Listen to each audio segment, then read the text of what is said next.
Hello mga kamay-maynatics, nandito na naman ako upang magbigay ng opinyon. Ito ay naaayon lamang sa akin at hindi ko ipipilit sa inyo dahil may kanya-kanya tayong pag-iisip. Kailangan lang po natin ng konting pangunawa at respeto sa bawat isa.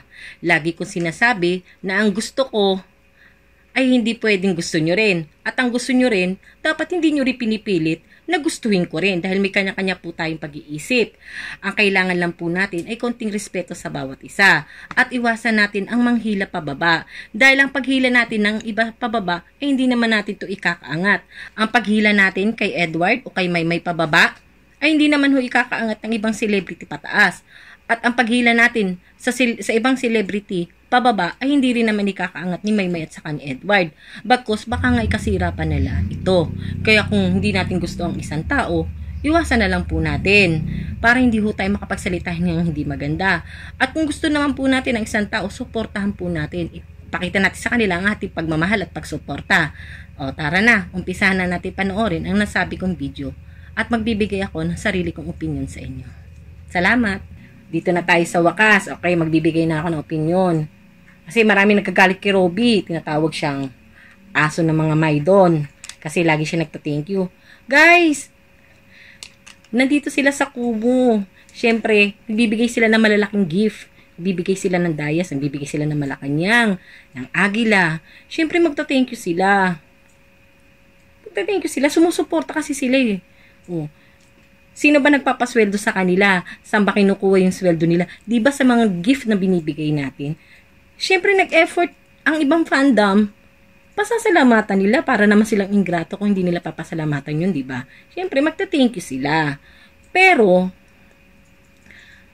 ang samahan ng Mayward, Flyers, at ni Robby, ni Maymay, ni Edward, panahon ang pinuhunan dyan. Matagal ang pinagsamahan na hindi matutumbasan ng pera yan. Kaya yung pagpapasalamat ni Robby sa Maydon, sa ibang fandom, sumusuporta kay Maymay o inililink o tinatambal si Maymay sa iba, kung nagta-thank you man sila, kasi nagbibigay sila ng gift, sumusuporta sila sa show. Para sa show yun.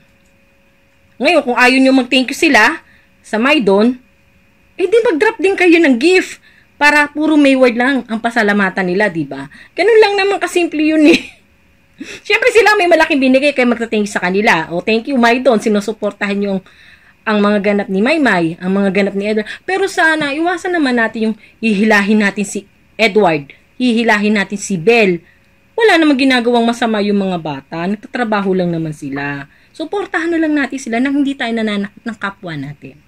Okay? Good vibes lang tayo dito. Okay, iwasan natin ang bashing. Kung hindi gusto, wag panoorin. Kung gusto, supportahan. Mag-drop ng Malacanang. O, char! Wala akong pan-drop. Okay, salamat mga kamay-maynatics. Ngayon, siya. Sa susunod na video na uli, ako magbibigay ng opinion. Pero wag na wag kalimutang mag-subscribe, comment at like para update kayo sa mga susunod na video. Maraming salamat!